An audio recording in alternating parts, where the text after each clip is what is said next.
contrary to popular belief and popular opinion, the front axles on these Toyota Tacomas are actually pretty strong. When I say front axle, I should just say front differential. The front axles themselves are prone to breakage, but with these RCVs, zero issues. I don't see anyone breaking the front RCVs with these Toyota Tacomas, and the front diffs seem to hold up amazingly well for how small they are. But the rear axles, I have had a number of people tell me in person that they have bent the rear axle on their 3rd gen, and after talking to a number of different shops, it seems like these have some inherent issues and some inherent weaknesses, and I want to take care of this before we go push this to its absolute limit on Ultimate Adventure. Today we're going to upgrade one of the final weak points of the Toyota Tacoma. We've already upgraded so much on this truck, but these rear axle housings are very prone to failure. It's got a strong center section, and even the axle, like the shafts themselves, are 32 spline, I believe, which is a really good size. But the housings themselves, they get bent all the time. And I've even actually talked to a couple different shops now that have told me that they have customers that come in that have bent the axle tubes by over tightening the U-bolts, which is wild.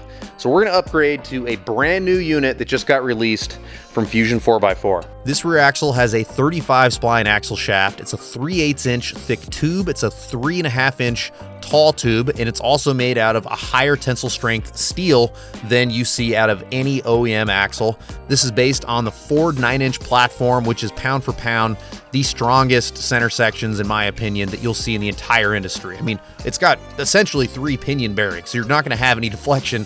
And in the future, if I wanted to put a turbo LS in this thing, I would never be worried about ripping through ring and pinions on this rear axle. It is pure beef. Plus, you had the added benefit of being able to add a pinion guard, which we're definitely going to do to protect that pinion and protect a little bit of our drive shaft.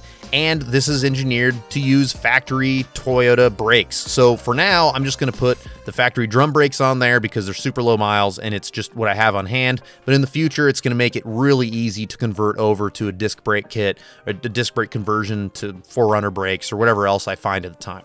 I reached out to Dan from Fusion 4x4 6 or 8 months ago on developing the perfect rear axle for your modern Tacoma owner, and I think that they absolutely nailed it.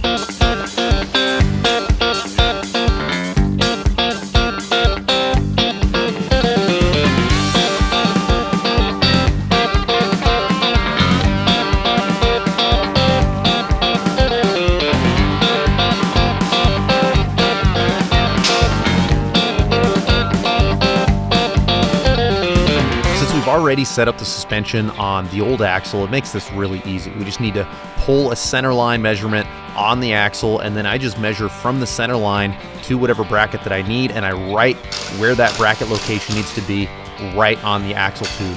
The angles on the brackets in correlation with the old axle is not as important as making sure that if I have mirrored brackets, like these lower control arm brackets, they need to be the same on this new axle. But if they're 10 degrees different from the old axle, it doesn't matter. Plus, I have the added benefit of running the old axle and seeing what kinds of things got close to other kinds of things, so I can make small adjustments and whatnot right now based on the experience of something that we've already built. So it's a no-brainer. We can make some small tweaks that'll make this completely dialed and ready for Ultimate Adventure.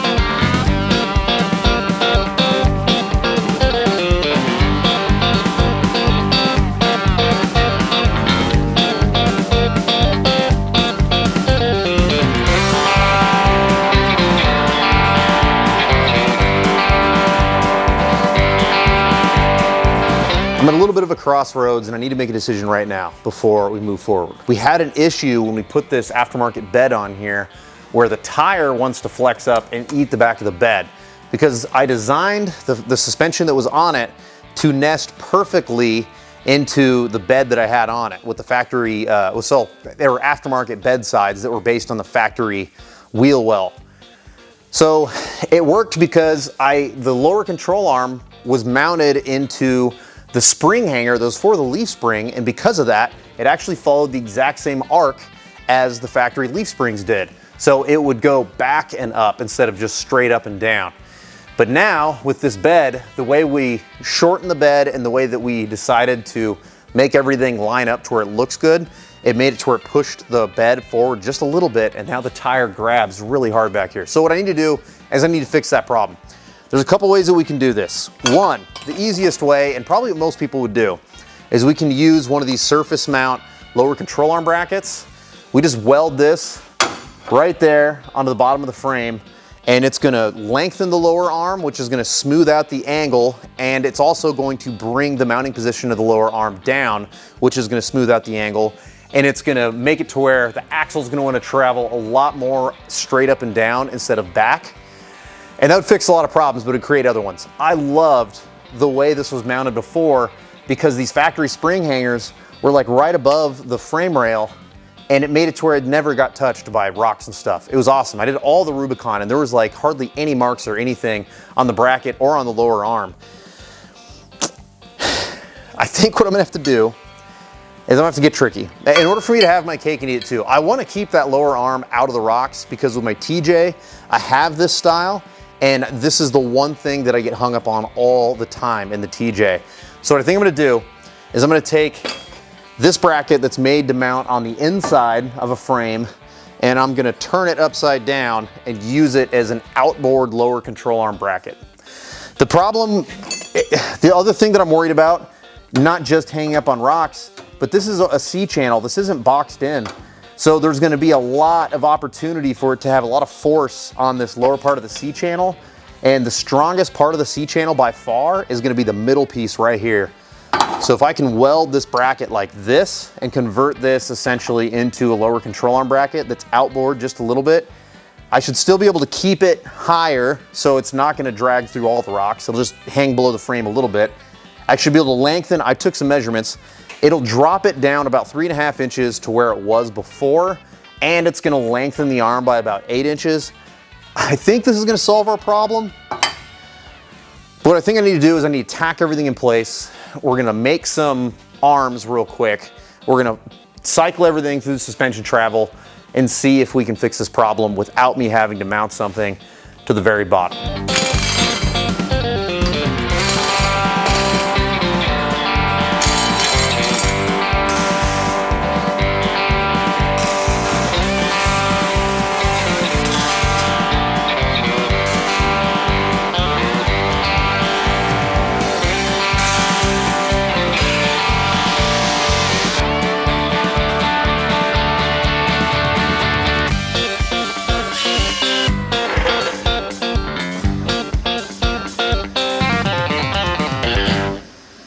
The angle of that upper control arm is a lot more acceptable than I was thinking it would be.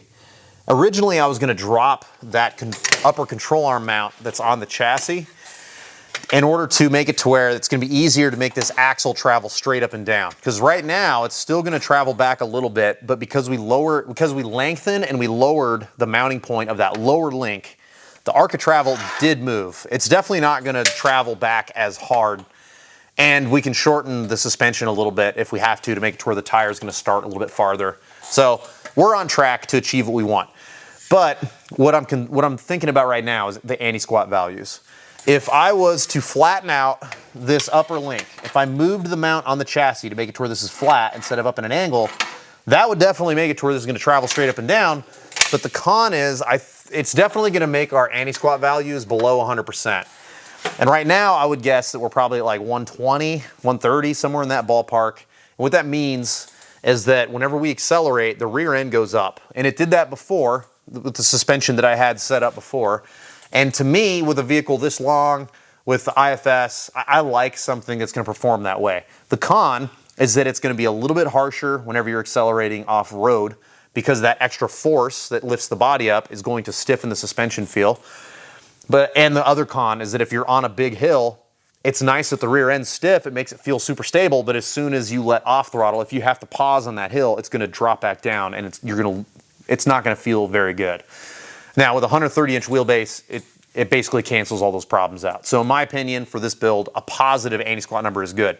If you're building something that is an overlander only, you're not gonna be doing those steep obstacles. You just want something that's gonna ride as good as possible for really long stretches of dirt road with big bumps.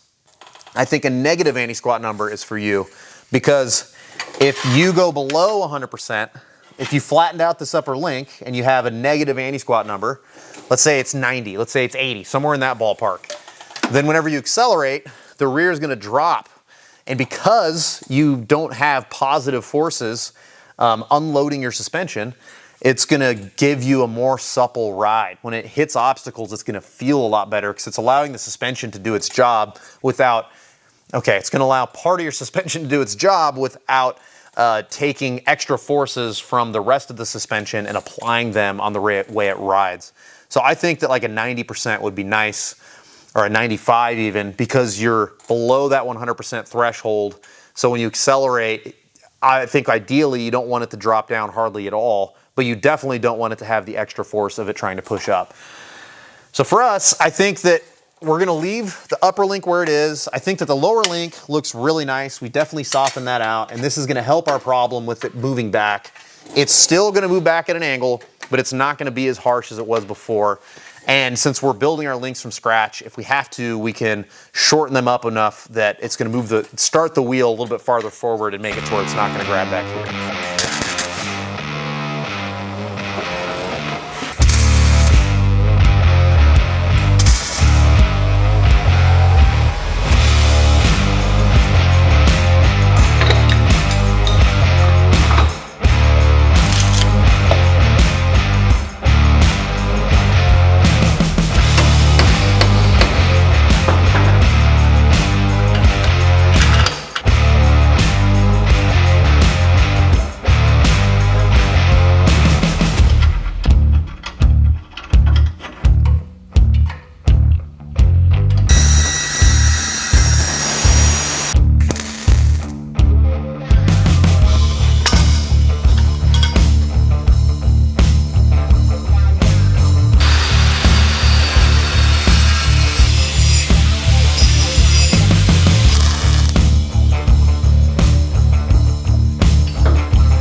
We did it.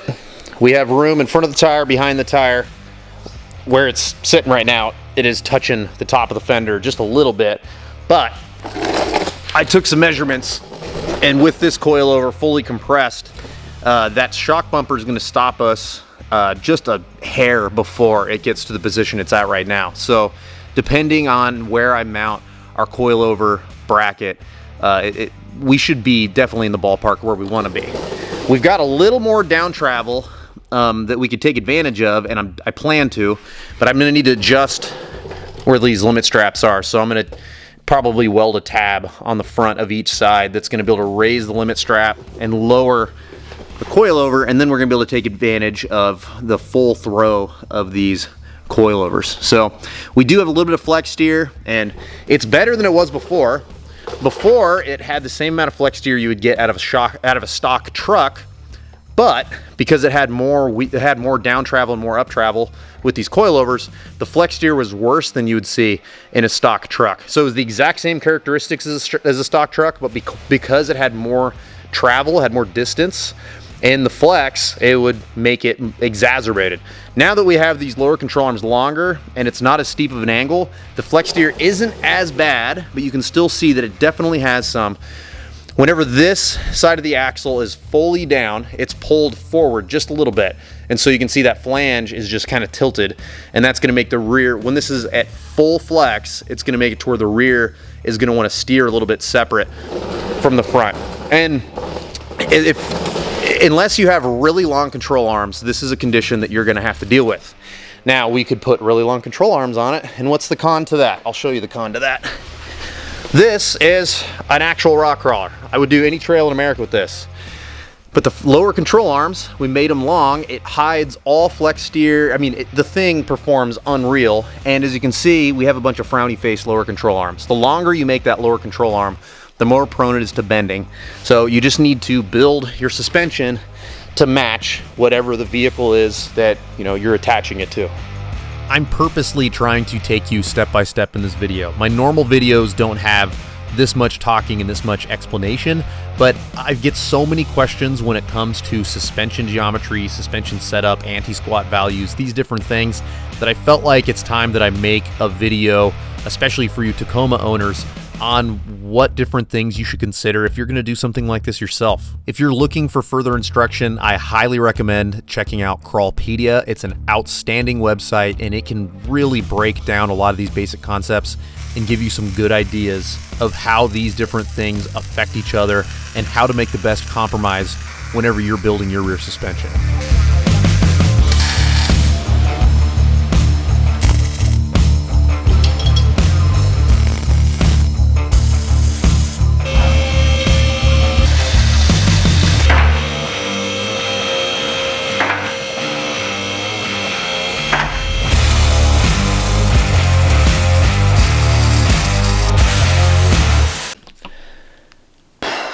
I just had an accident in here, unfortunately. I had this up on these stands. I've never done it this way before, but it felt like the right way to do it. I had these two tall jack stands and made it to where I don't have to kneel down to weld all these brackets on. I didn't want to have to move it all back over to the table to weld these brackets on because it's heavy. It's a fully built axle. And I've been turning around. I mean, it's like 99% welded, and then I'm on the last couple welds and it fell off. And I'm working when I'm tired. That's all there is to it. I'm so sweaty under here. It is so hot and it is so late. And this is the result. Oh, hey, Bear. And now my dog's coming in because he could probably sense that I'm not having a good time out here. So hopefully the only thing that I damaged, Bear's in the way. The only thing I damaged is this stud down here. We'll see. I'm gonna get this back up on the jack stands. You know what? I'm gonna go in the house. I'm gonna take a breather, and then tomorrow morning, bright and early, I'll come back out here. I'll get this back up on the jack stands. I'll finish everything out, and then we can paint. Safety is a big deal, and out of 15 years of working new construction and having constant safety meetings, I truly believe that safety starts with attitude. And when you look at the way I've treated this shop, and you look at how dirty the floor is and how disorganized everything is, it's no wonder I almost hurt myself. So I need to start today fresh. We're gonna take an hour, 2 hours. We're gonna clean everything up tip top, make it to where I'm not tripping over anything, making it to where I'm not in that lazy mindset that will get you hurt and have an axle land on you. And then we're gonna continue this project and try to get as far as we can today.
This bad boy is almost ready for battle. As you can see, we added our little tabs for holding down the brake lines. I just cut them off the old axle, put them on the new one. This brake line is not going to work. With enough massaging, it could come really close, but I would rather just start from scratch. So I'm going to have to do that in the next episode. This is a tie-down bracket from Barnes 4-wheel drive. I love these. I add them onto every single axle I do now. These are zip tie brackets. I've started adding these on a lot of different stuff because it's just nice to have that extra support from zip ties right to the axle anywhere you can. In fact, all the brackets, all the tabs, all the links, everything that you saw in today's video is from Barnes 4-wheel drive. And this video goes live in less than 12 hours. So I have to get inside, edit, upload, and I would love to sleep at some point. So there's still a lot of work to be done. The next episode, we're going to install this stuff. We need to build a roll cage for Ultimate Adventure. We need to install sliders. We need to install skid plates, and we are going to be going to Europe to make a special off-road video. So I'm not going to disclose where yet, but there is a ton of awesome content in the near future, plus going to Ultimate Adventure. Plus I did buy another vehicle that was off of Extreme 4x4, my favorite vehicle they ever built. And so I'm going to be picking that up in Tennessee. So I hope that you're enjoying the content so far. It is about to get wild on this channel. The next couple months are going to get crazy, the kind of stuff that I'm going to get to do. And I'm excited to bring you along for the adventure.